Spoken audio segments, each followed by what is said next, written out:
Why is he going to Denmark? So we just is this on the podcast? Yeah.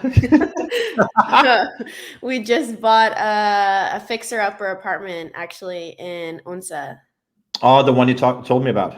Yeah, so the one with his parents, and he's going to renovate it with his dad. And that was what we were supposed to do in January when we were there, but then we didn't get the keys yet. So now we have the keys, and so he's going to help his dad. So I don't know how long he's going to be gone for, if it's going to be a month or 3 months, or we'll see. Well, that's how it is renovating. Lauren, welcome. Thank you so much for joining me.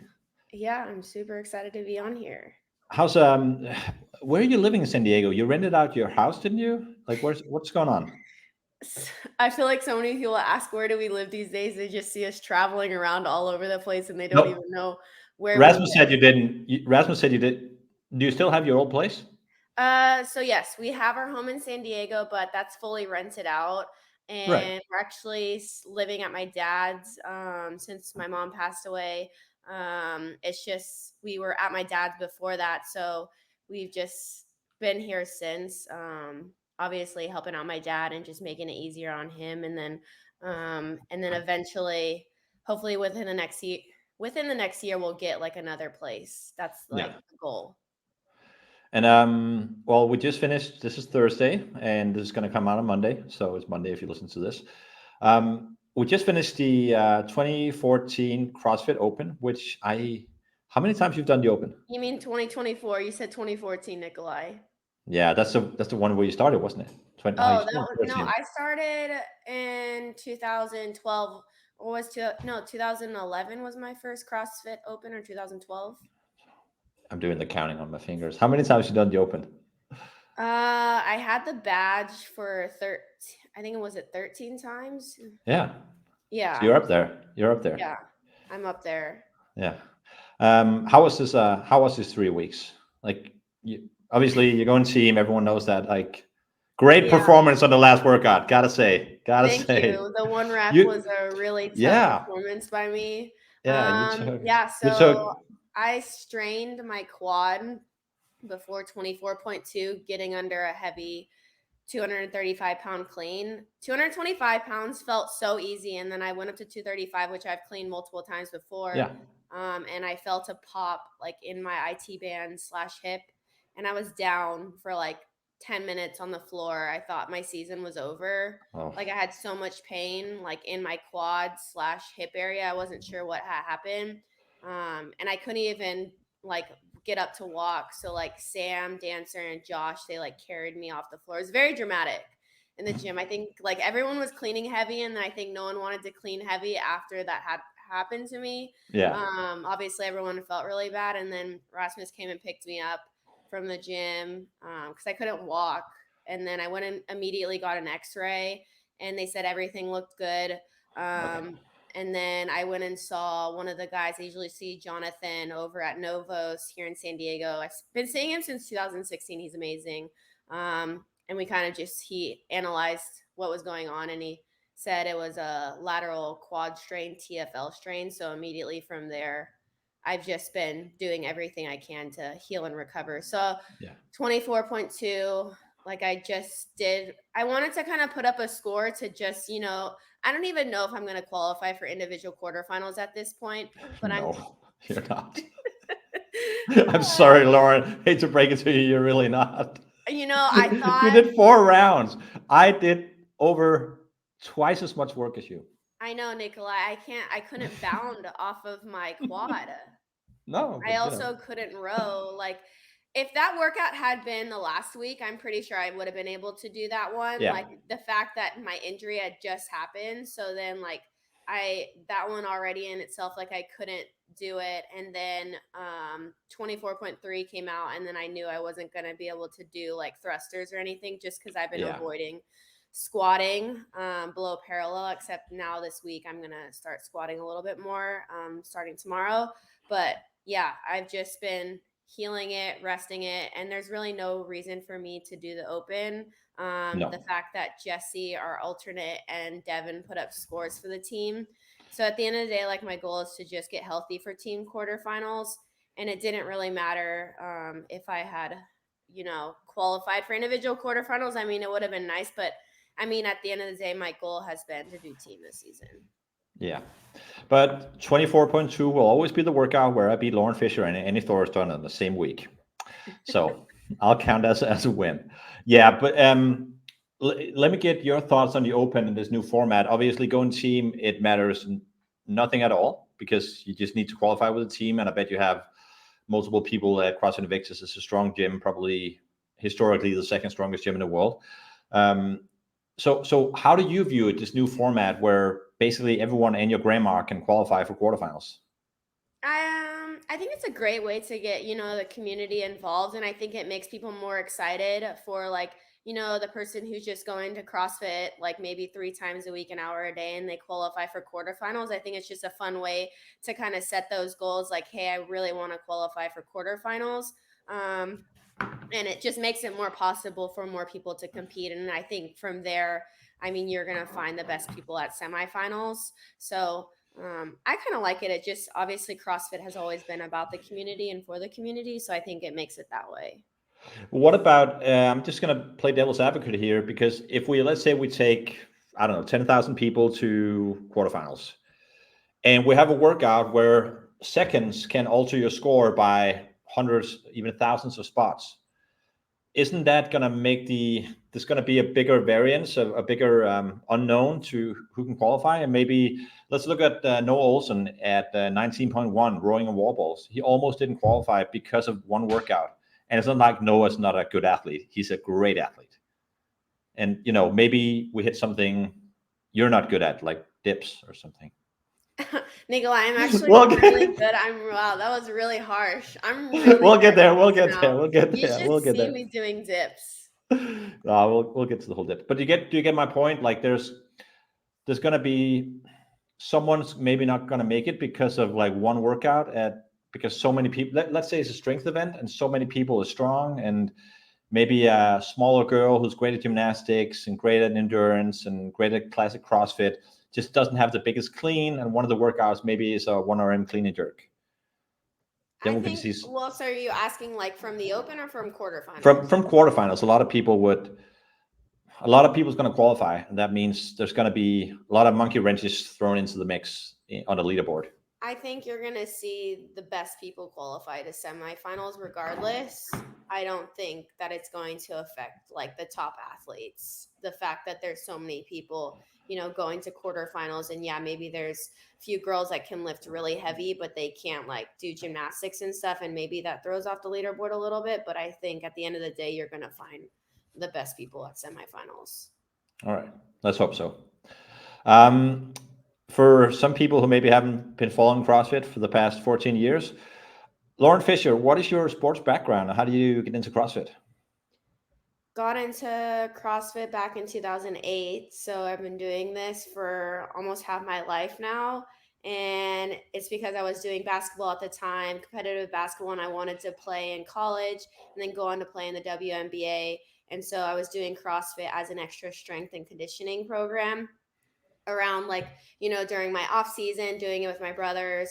I was probably like the only girl back then doing CrossFit. I was also like, back squatting to a wall ball, like back in the day when we used to do that, Yeah. like back squat to a wall ball. Doing all these things, I It feel like, seems so unsafe. Like these days, like what if the ball's going to tip or something? I don't know. Yeah. Yeah. Or the ball Yeah. just rolls over. But that was a Yeah. thing back in the day. We It would back was. It squat to was. a wall ball. There are so many other things that I have to think about, like other fun things. And, back in like the OG CrossFit days. Yeah. But yeah, I was doing it as an extra strength and conditioning program.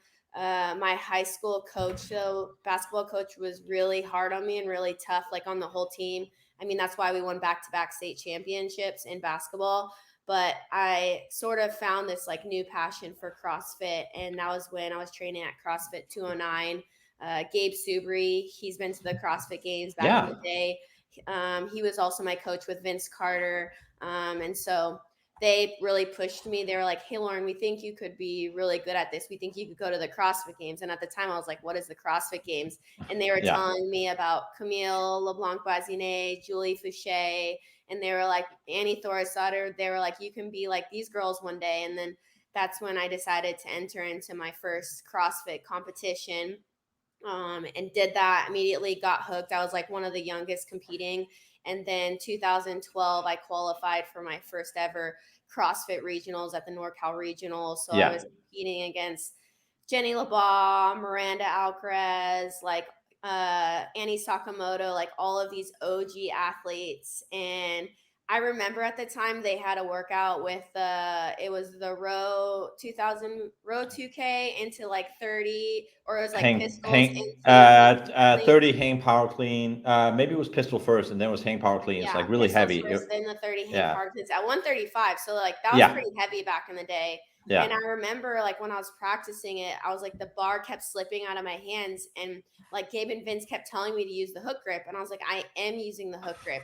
And I later found out I was not using the hook grip. I had just like I this, like my am. thumb over, and I thought I was using the hook grip, and then they were like, no, your thumb needs to go under. And then as soon as I did that, I was like, it made a big difference. But I placed 12th that year in the regionals. I Yeah, remember I was struggling with the ring muscle ups in that chipper workout on the final day. It was like 3 rounds, 7 deadlifts, 7 muscle ups. That's a classic workout. They should really bring that yeah, back.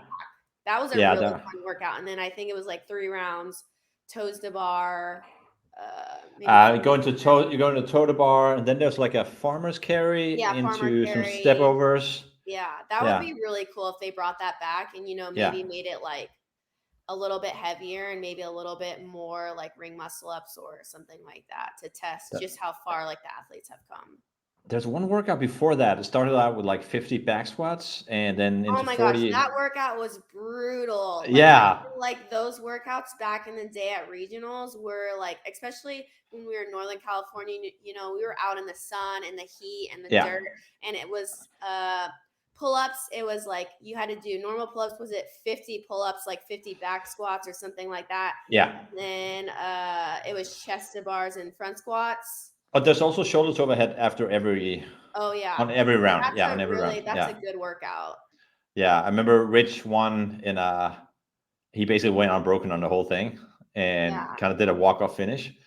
But yeah, it was a cool region. I still remember on the men's side that year it was Jason Khalipa battling it out with Neil Maddox, and it was Yeah. like, and then your coach obviously Gabe Subri on third place qualifying for the CrossFit Games.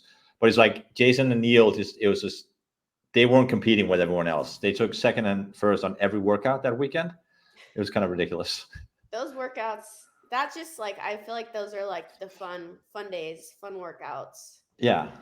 And then if we fast forward to 2013, Hmm. NorCal Regional. Let's just go here. Where did you live? It was 2013, so I moved to San Diego yeah. to go to San Diego State, and that's when I started training at CrossFit Oh, Invictus.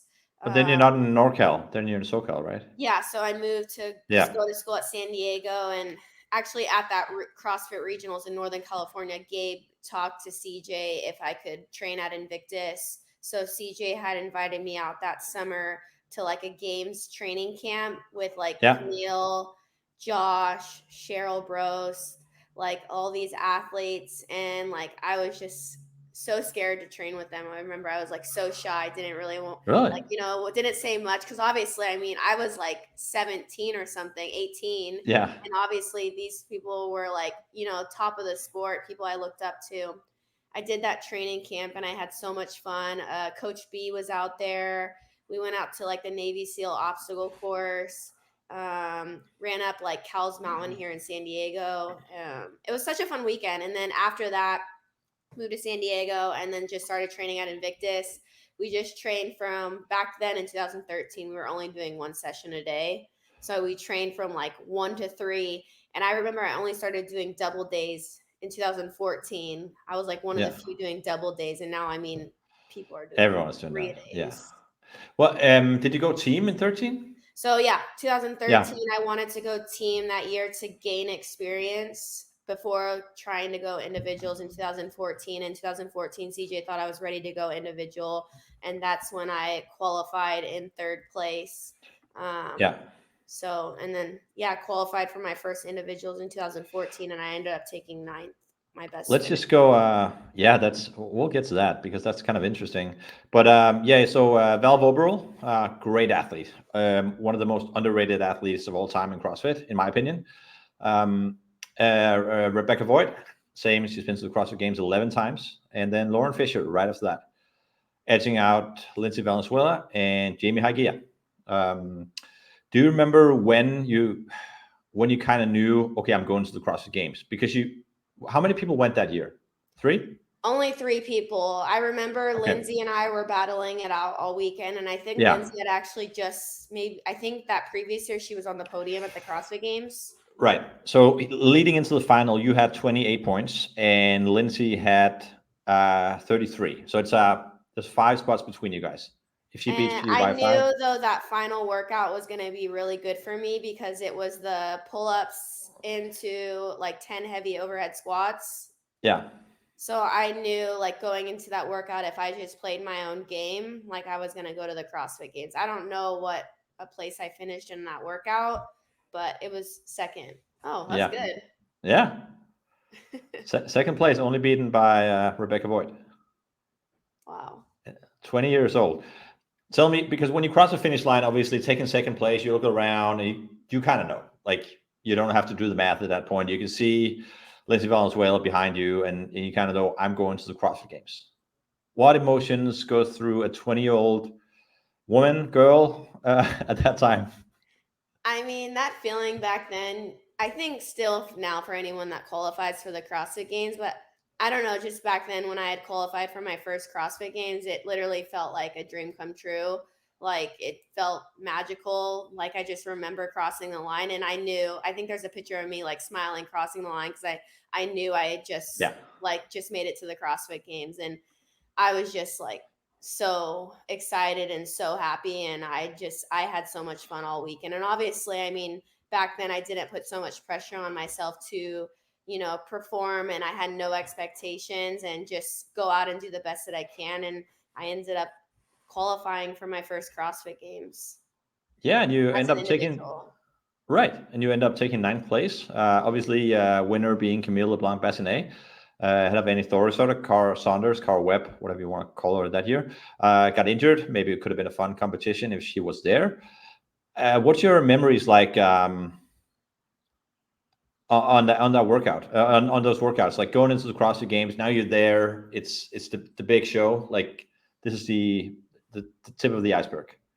I mean, obviously I'm going to be biased because that was my like best finish, but those were some of my favorite years competing in Carson. I remember like one of the first events we went to the beach and we were Yeah, driving in the bus to get to the beach and I remember the waves were so big and yeah, all the girls were like, "Oh my gosh, the waves are huge." And a lot of them who weren't used to it were like, "I'm like scared about the waves." And inside I'm like, "Yes, I'm so excited to make the waves even bigger." Because obviously I'm a California girl, grew up yeah, swimming in the waves. So for me, like I wasn't scared of them. And I remember going into that first event. It went really well for me. It was like the kettlebell push press and the swim. And I remember like one of the waves completely like knocked me out when I was getting out of the water. But it was just like so much fun. And then yeah, I remember we went into like the heavy overhead squat. yeah. So And it's Thursday Night Lights, basically. yeah, Yeah, Thursday Night Lights. And like I still can't believe to this day, like I overhead squatted, I think like 230 two 37. Yeah, 237 pounds, no knee sleeves. It blows my mind how I was able to do some of those things back then. So like I completely surpassed what I was able to do. And I remember too, I was the only person who was like, I was jerking in the front rack to do my yeah, overhead squat with like a narrow grip. And I remember in the back, Camille was like, that looks a lot better. And so she ended up changing from back rack to front rack because I was right. doing that in the back. That was kind of funny. And then triple three that year with the 300 double unders, Yeah. 3 mile run, the row, Were you 3 K set row. on triple three? Were you satisfied about how you tied your shoes? No, that was the year I tied my shoes too tight and my feet were like on fire. And I remember crossing the line and I was so irritated about my shoes. And that was also the year like we were forced to wear like, weren't we forced to wear You Reebok forced to shoes? wear, yeah, you forced to wear So Reebok. like Yeah, these were shoes I've never run in Like I wish obviously we were able back then to be able to compete in the shoes that we train in. So Yeah. like rookie mistake tying my shoes too tight. But But it was you ran past me and your brother Garrett, and he was like cheering you on, and you're like, I can't feel my feet. Well, what am I going to do about that? Like, yeah, that sounds like something I would say. yeah. That was fun. And then like the speed clean ladder, like that was Cool so event. much. That was a cool event. That was really cool. And again, no knee sleeves. I think I took like top 10 in that event. Like that was just Yeah, so much fun in the tennis you took stadium. sixth place. I can't believe I took sixth place. I was Yeah, so small too back then. yeah. Um, And you also took eighth place on the last workout, thick and quick, right before double grace. Um, at that time, were you seeing Rasmus? Was that official, or were you seeing him? Because you were seeing Rasmus, because I went to visit you 3 weeks prior, and it was clear to everyone. Like, but it wasn't official, was it? it wasn't official back then, No. no. It wasn't official until after like the 2014 games, like right before Christmas, when Rasmus said he Okay. was gonna potentially go back to Denmark if like things didn't become official between us. Well, And then that's when I sometimes said you like gotta. maybe let's make it official. Good idea. I like that move from him. Yeah, You gotta play your hand. yeah. But so obviously you were paying attention a little bit to the team side. CrossFit Invictus had a good team. Rasmus, Nuno, what was it? Brian Miller. Can't remember the women. Help me out here, Lauren. You Heather, probably. Heather Yeah, Hippenstill, your good Io. friend. Yeah, Yeah, they Io. won Yeah, the games that year, the one the 2014. game side year. How was that too? Because obviously you must have seen it at the corner of your eye. I know you're competing, but it's not like you're oblivious to what's going on. Yeah, I mean, I was honestly so surprised. I think that team that year also was so surprised. Like they thought maybe they'd take like top 20 at the games, Yeah, and then they ended up winning the CrossFit games, which is pretty crazy because yeah, that team in itself, like no one had expected that. But I think maybe that's kind of when you perform your best is when no one expects anything of you. yeah. Um, yeah, and it's something Raz still holds over you, like having that W at the Well, he CrossFit still Games, holds winning the CrossFit Games over me. He and also he has took eighth eighth place. place. He took eighth place in 2018, so a spot ahead of me Yes, at the one more thing. CrossFit Games. Yes, And one more thing. there has to be one more thing I can't What remember. dirt? He has an event win. Oh yes, an event win. That's it. You have how many regionals have you won? I've won. Yeah, I won 2016, Okay, so you're tied but in he one. also won 2018. He only won once. He only won in Europe in Yeah, he won Meridian. the Yeah, Meridian, and he I was won always in beaten. 2016 at the California Yeah, Regionals.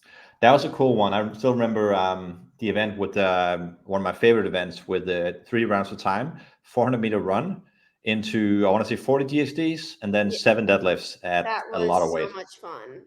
I would. But that's yeah, because the way you deadlift is different than anyone else in CrossFit. Not necessarily when you start deadlifting, but you have no setup. So you set up prior to touching the bar. So when you touch the bar, you start pulling. And people waste so much time like setting up and getting ready. You just went straight to the bar, and each round, because you were battling with Brooklyn. Progens, yeah. But each round, you were similar on the run, similar on the GHD, but you just caught up on the deadlift because she was waiting, getting ready for the deadlift, and that's how you win workouts. Yeah, that was a fun workout. I just remember the crowd cheering, and I could like on the GHDs, I had my eyes closed, and I could just hear them cheering, and I could hear them saying like Lauren Fisher now is like in the lead, and then I just remember going to my final deadlifts and knowing that I was gonna win that. Do you know who? Do you know who won the workout on the men's But side? I don't know who did. Your teammate Who's my teammate? Brian? right now. Rasmus? Or No, Chandler. oh, Chandler did? Yeah, there was no one. No one knew who Chandler was, and he wasn't ready for a lot of other stuff, but he could deadlift and GST all day. Maybe we'll have to do a You could repeat do of a that workout. that could be kind of cool. Yeah. But obviously, going into the CrossFit Games, there's a lot of hype surrounding you. CrossFit, we did a lot of media on you. The whole grown strong was kind of built. That that that saying about you, and I think, did you have higher expectations looking back now 10 years later about the years to come, then what happened? Did you feel like this was the beginning, taking ninth place just to start, and or Yeah, I mean, obviously in 2014 I took the ninth place, and then coming off of that year, I mean, I felt like then I was trying to like podium the following year at the CrossFit Games. But I think again, I mean, you see it now with like the young girls, you see it with Mal O'Brien, you see it with who just pulled out Emma Carey, like all of Emma these young Carey? Yeah, girls, just like the pressure to perform at such a high level at such a young age. And so much like now there's just so much media and like even more media back then when I was competing. yeah, And so like my goal was to podium at the CrossFit Games. And I remember I think that open was probably my best open finish in 2015. But then leading into the regionals, I ended up spraining my ankle coming down from a rope climb on Tommy V right before the regionals, like really yeah, badly. And that was just kind of like my downfall from there. I couldn't like run or squat or do anything before that regionals. And I think I was just mentally also getting in my head though, like despite the ankle injury, like I knew Randy wasn't going to be a great workout for me, but now like I would destroy Randy with the barbell because yeah. after that I was like I really need to get better at barbell cycling. And so I didn't qualify for the CrossFit Games that year. And also Rasmus, too. I mean, he was sitting in a comfortable position going into the final day to qualify for his first games as an individual. And then the handstand push ups absolutely Yeah. annihilated him. So we both didn't qualify that year. And then CJ had asked if I wanted to take the girl Kat Blattner's spot on the Invictus team because she had torn something in her knee. And so I said yes, I'd compete on the team that year. And then he also asked Rasmus and Brian Miller if they wanted to come on the team. So our team in 2015 looked even better than the team in 2014. So now obviously they won the year prior. So the goal was to win in 2015, and we had like everything go wrong. Yeah, but how? Because I remember that, and there's a lot of the internet is a wonderful, wonderful place. People are going to talk, and the outside people looking in just said, "Well, Raz and Lauren just said we want to be on a team and just kick two people off." What's the real No, story? Because obviously that's not the real story. I mean, that's not the real story. I remember that was circulating around. Obviously, I mean, Kat couldn't squat or do anything, so it made sense No. for me to join the team. But there was at Invictus, CJ felt the decision that Rasmus and Brian were the two best people to bring onto the team. So two of the guys, I believe it was Gage and Bryce, that year ended up, they obviously were the ones who qualified from regionals to games, but then Rasmus and Brian came and took their spot based off Um, of a gym decision to put yeah, out the best team. and you've gone team multiple years. There's a lot to talk about there, but I want to fast forward a few years. I want to go to 2022, or actually before 2022. At some point, Annie called you, Annie Thorisdottir. Can you just take me to the first initial contact when Annie called you? So Annie didn't call me. She sent me an Instagram DM and said, That's so weird. she said, "Hey Lauren, do you want to do team for the CrossFit Games this year?" And I was just like, "Did Annie Thorisdottir just message me on Instagram and ask if I wanted to do team for the CrossFit Games?" I thought she was joking. So I Yeah. sent her a message back and I was like, "Are you serious about this? If so, like we need to hop on a call." And she's like, "Yeah, I'm 100% serious. Like let's hop on a call." So Annie and I hopped on a call. I think it was around Thanksgiving time. And I was like, "Well, who are the guys on the team?" And she's like, "I've been trying to reach out to like so many different guys, but no one is budging. Like, do you have anyone in mind?" And so that's when we were on the search to have two guys join on the team. And she said she had thought of Tola and he was really interested. And then Khan was kind of the last resort after everyone else said no. And we So thought, Willie George was kind of close, as I in what was that? Willie George was Oh on the yeah, so it verge of was going to saying be yeah, Tola and Willie Georges, and yeah, then Willie said he couldn't make the move to Iceland for the 6 months or whatever. So yeah. then We thought about Khan because Annie was like, he's a machine, like he can destroy the machines. He's so like he can just mentally go into a dark place. Obviously, he's also a lot of fun and can balance all of us out. So she asked Khan, and of course, Khan was in. Yeah, Khan's a great guy. Khan is so much fun. Talk to me about the team. We're gonna get to Annie in a second, but talk to me about the guys. Like I went to Iceland, I think 5 times that year, and it was so much fun to see you guys. But what was it like going up there and then because when you arrived, Annie was in quarantine? Was it Tola in quarantine? I think it was Tola who was in quarantine because he had COVID. Yeah. And so it was actually funny because we all shared the same apartment complex, but we all had like our own apartments. It was, I mean, like there were only 3 people in the apartment complex, and it was me, Tola, and Khan. And Khan and Tola were sharing an apartment, a 2-bedroom apartment. And Tola, unfortunately, was quarantined into his room for like the first week. So like we said hi to him, but like obviously he was stuck there. And then all of a sudden, then Annie got COVID, so then she was in quarantine. So like we hadn't even announced our team, or even like the No. first like 3 weeks we hadn't even like trained together. And what was it like? You've gone team before, but now it's like you moved to a different country. You're without Rasmus, and now you step into CrossFit Reykjavik, and now you're like this one of the stars of the gym. What was that like? Yeah, I mean, I absolutely love my experience in Iceland, like going to CrossFit Reykjavik, experiencing the Icelandic culture and getting to meet new people. Like I had so much fun. And it's crazy too, just seeing the amount of drop-ins they get every day at CrossFit Reykjavik. Like there's so many people, the first thing they want to do when they come to Iceland is go to the CrossFit gym, which is pretty crazy. Yeah. So I feel like you're constantly then like taking pictures with people from around the world. It's kind of like a weekly, daily thing. But yeah, it was a lot of fun. I have to ask people whenever I have people on who's into basketball. There's one question you always have to answer: MJ or Kobe? Kobe. You're from California. Well, if you had said MJ, you know what my next question is going to be. I interviewed you in February that year in 2022, and you made a comment that people just lost their shit about.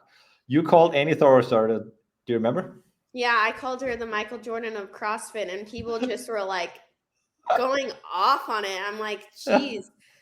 I'm like, Annie, obviously, everyone knows Annie. She's 2-time fittest woman on earth. She's accomplished Yeah. so much. I mean, she had her baby and then literally went and stood on the podium at the CrossFit Games in less than a year after having her baby.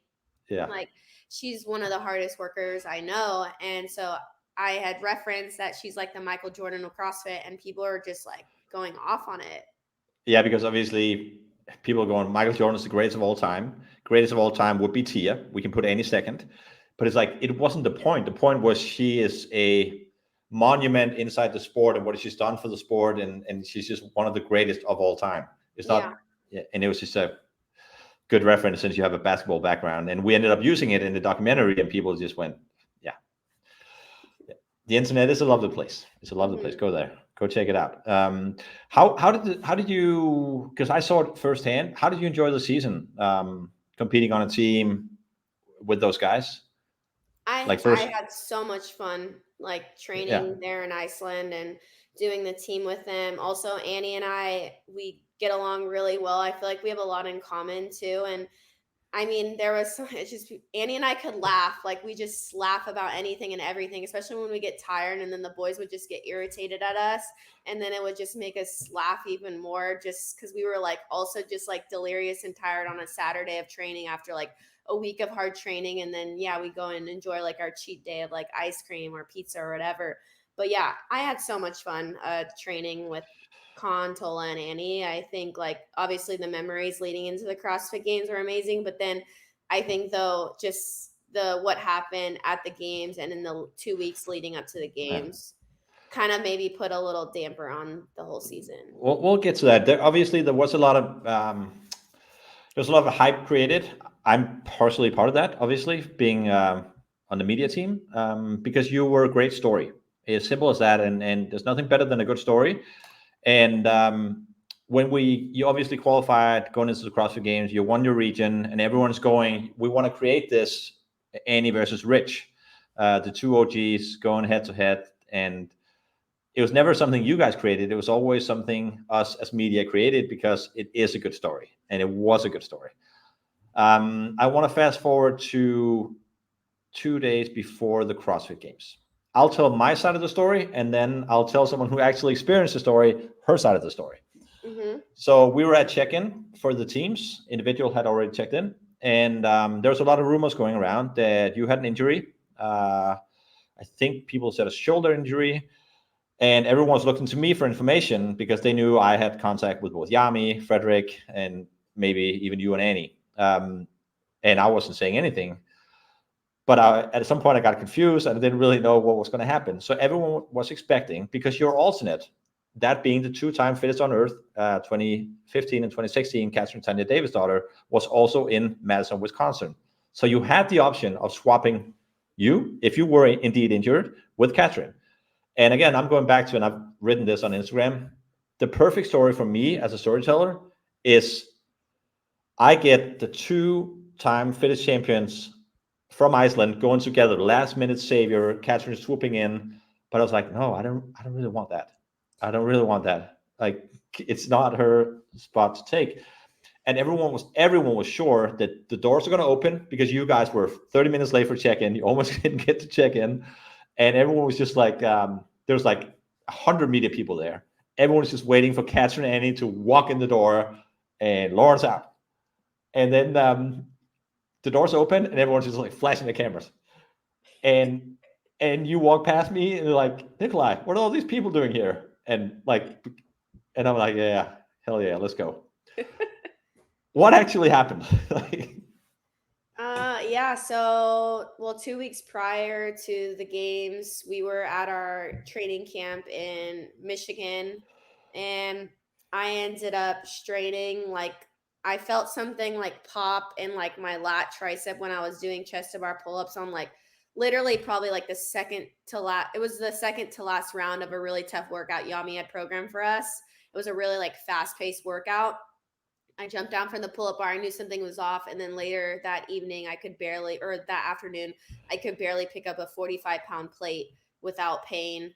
And so I ended up taking like that full week off from like pulling or like any sort of using my shoulder and arm. And obviously the team was concerned because I mean, we're a week out from the CrossFit Games and I can't do any sort of pulling or anything with my upper body. So then Annie had called Katrin to come out and train with the team in Michigan, and they came, and Katrin how literally came on the next flight. how was that for you?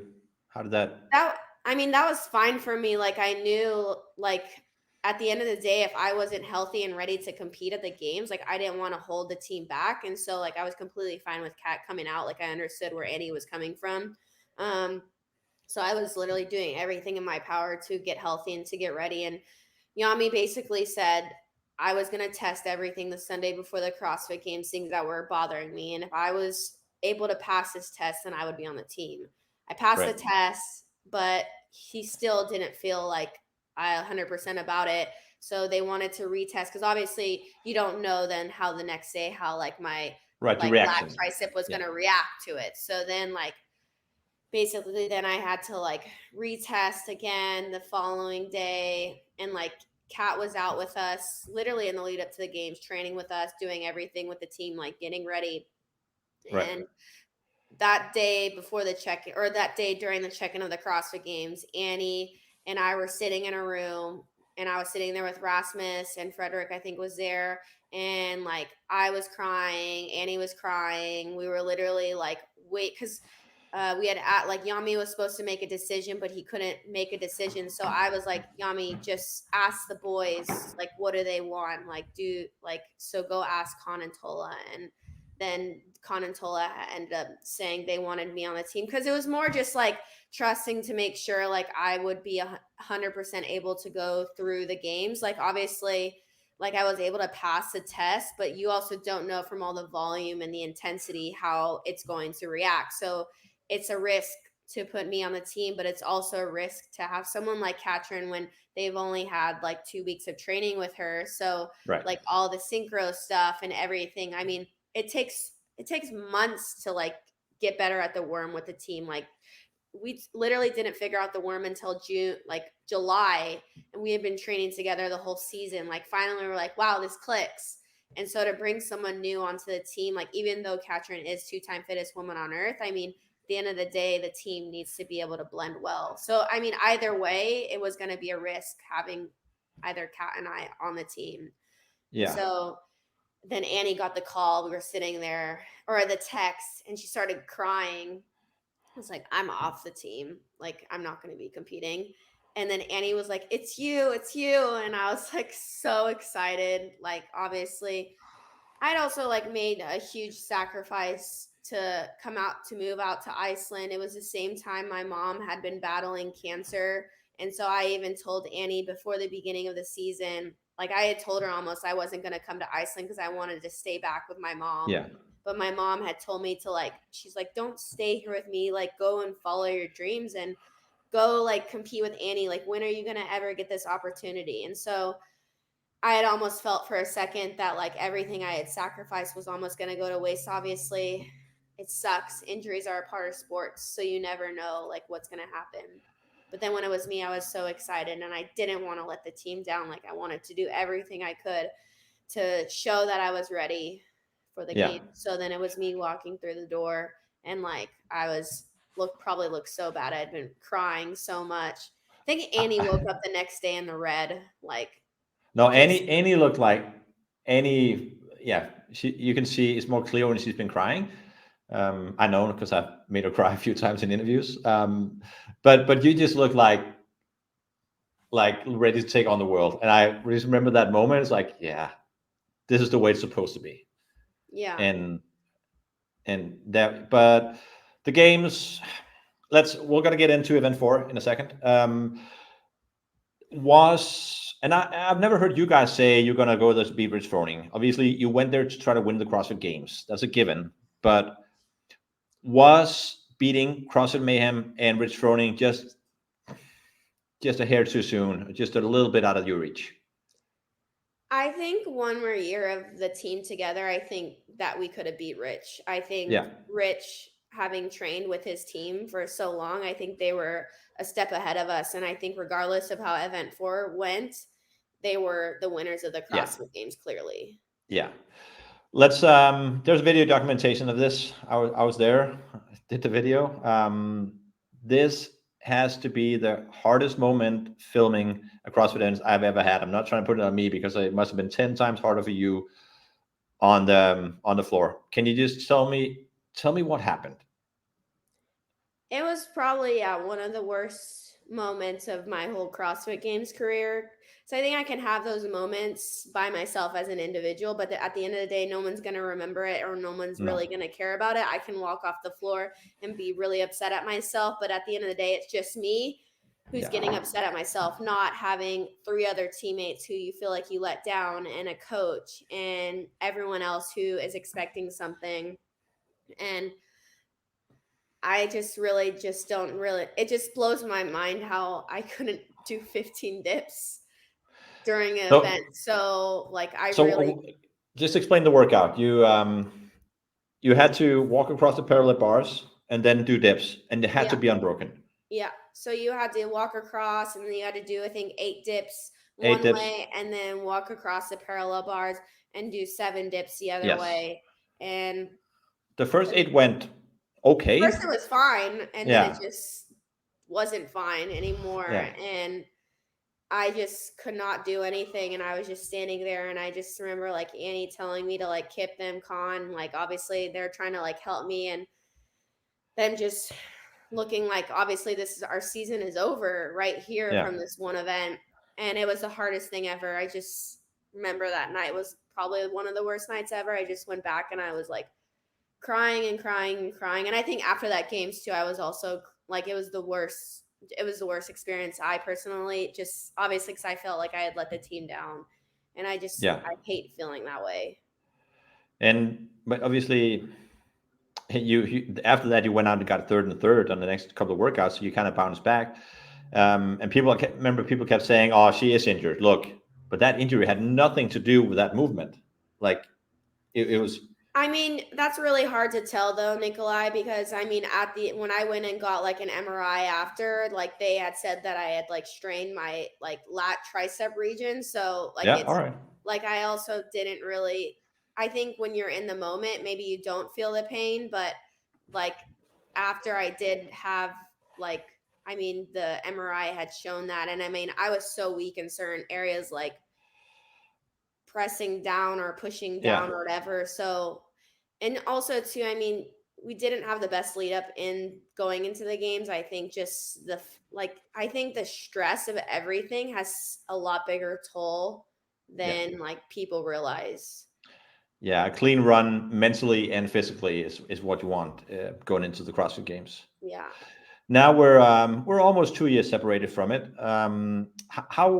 How do you view this experience, both as a athletic experience, but also as a life experience? Looking back at your time in Iceland and competing at the CrossFit Games for Reykjavik, Um Sorry, what was the question, Nikolai? how do you look back at it now, being like emotionally separated from it? Time has passed. Yeah, I mean, after that experience, I literally never wanted to feel that way ever again. I mean, having a traumatic experience like that in the CrossFit Games, you want to do everything you can to make turn like that weakness into a strength, whether injury or not injured. And also, too, I mean, when you have something traumatic like that, you just have to make something like you have to feel more confident in whatever that was. And even for example, one of the years I couldn't climb the pegboard. I could only do one No. pegboard. And after that, I did literally like pegboards all season to make sure I could climb the pegboard. And Yeah. so it's the same thing with that. I'm like, well, now I'm like going to make dips like literally my best movement. And so I trained like that year, then 2023, last year, I was planning to go individual and I did so much upper body and like definitely carried over to semifinals. I mean, the workouts that were announced were not in my favor. The one thing is though, like dumbbell bench, that's something that's like I'm usually great at like strength events, but like dumbbell bench is probably like one of my weakest movements. Yeah. And so especially a 60-pound dumbbell bench. And then like, the last event with the sandbag carry, you could do the toes to bar unbroken, but it's like how fast could you move the heavy sandbag or whatever. So like I was only 3 spots away from qualifying, but like I was really happy in the events where I showed that like my upper body had gotten so much stronger. So with Yeah. the ruck bag on for the muscle up event, I like did really well, and I was like so happy to prove that like I've gotten so much stronger with my upper body. I want to get into next season and you go in team, but obviously 2022 was had some highs, had some lows, and but if we fast forward 1 year, there's you being a huge family person. Uh, 2023, I'm guessing here, must have been one of the worst years of your life. How Yeah. you want to tell me what happened? Because well, it already happened in almost 2021, or Well, yeah, so my mom, I mean, when Annie had asked me to do the team back in 2021, that was kind of the same around the same time when I found out my mom was diagnosed with cancer. And so she had been battling cancer and doing chemo treatments the year I was in Iceland. And then they said May of 2022 that my mom's like cancer had gone away, which I mean, you can't say that cancer has gone away because you need like 5 years to be able to yeah, say 5 years. 5 years. and then and literally end of 2022, beginning of 2023, my mom's cancer had came back at the beginning of the year, like even worse. And I that was the same time when I was planning to go into I really thought like last year I really want to make a run as an individual. I wanted to prove that I can still compete with some of the best at the CrossFit Games. And that was in turn I was going to move out to Georgia. I was going to train at Training Think Tank and kind of go all in on my training. So it's kind of the same thing that happened the year previous. I was like leaving my mom to go after my dreams, and the same thing, like my mom's cancer came back and I told my mom, I was like, I can stay here. And my mom was just like, she never wanted to hold me back again. She always wanted me to go No. after my dreams. And she's like we can FaceTime every day. Like you can come back and visit. And so I went out to Georgia end of January, and while my mom was going undergoing chemo treatments again, and she ended up getting better. And that was I didn't qualify this past year, and I feel like it was almost kind of like a blessing in disguise. Like I feel like there was a reason behind me not qualifying, because then like my mom ended up coming out to Denmark in August. She's always wanted to make a trip out to Denmark. Both my Was that parents, the first time? first time to see like where Wow. Rasmus's family is from and to like experience Denmark. And it was like the best trip. And it was literally the same week as the CrossFit Games, because I remember they had Boz or whoever had reached out to me and asked if I wanted to do the demo team. And I was like, Yeah. well, my parents are coming out to Denmark now. Like, I don't want to fly all the way back. Like, I want to spend this Yeah. time with my family. And so I had that week with my mom and dad in Denmark, and it was the best week. And then Rasmus and I were still in Denmark for a little bit longer. My mom went home, and then we had left for Bali. And I came back, and my mom had got even more sick.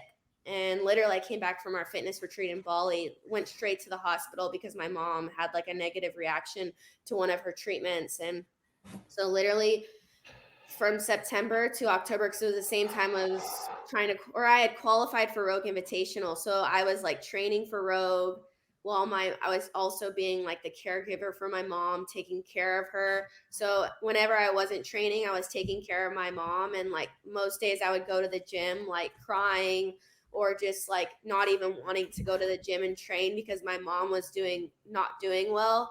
And then my mom ended up passing away a day before her birthday, October 10th, which was one of the hardest things ever to witness. And my mom was my best friend. And then it was Rogue Invitational was 2 weeks later. And I asked my dad, I was like, do you think I should still compete in Rogue? And he was like, your mom would want you to compete. Like she always Yeah. wanted you to compete. And she's like my biggest supporter. And so I decided I was like still going to do Rogue Invitational and I was going to make my mom proud.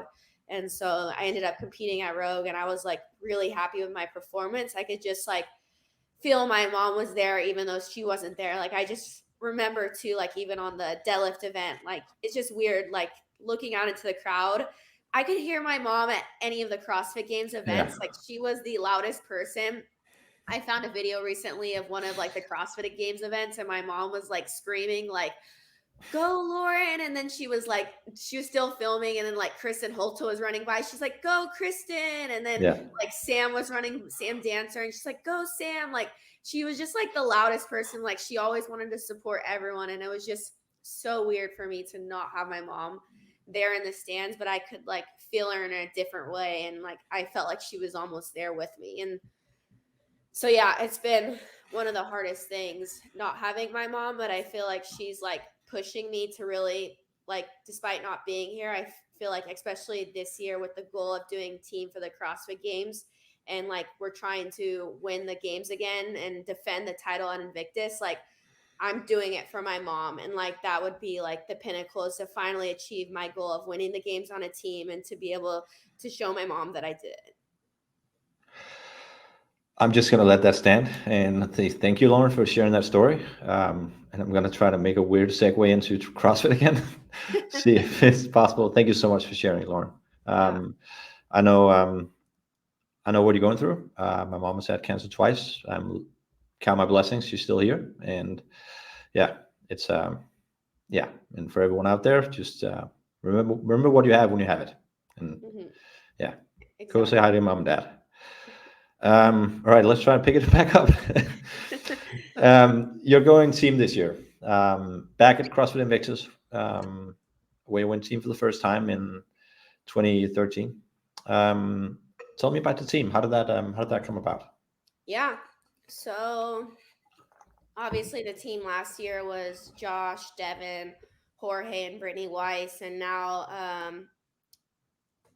Brittany and Jorge have decided to go individual this season, and so they've moved training camps. And Chandler had asked me like, "Hey Lauren," he had asked me around Rogue Invitational, like, "Do you want to do team this year? Do you want to go team with Devin and Josh and try to defend the title on Invictus?" And I had told him Yeah. I was like, like need a few weeks because obviously everything that had been going on, like with my mom and obviously competing at Rogue, and so I had waited a couple weeks, and then I was just like, you know what, like I could do another year as an individual and go back to the games, but for me, I feel like what's missing, despite everything I've been able to accomplish competing in CrossFit, is the title of fittest team on earth. Like I've always wanted to achieve this. That's why, like in 2019, when Rasmus and I also went team, like we really wanted to win the games that year. And then obviously, then when I moved to Iceland, that was the goal.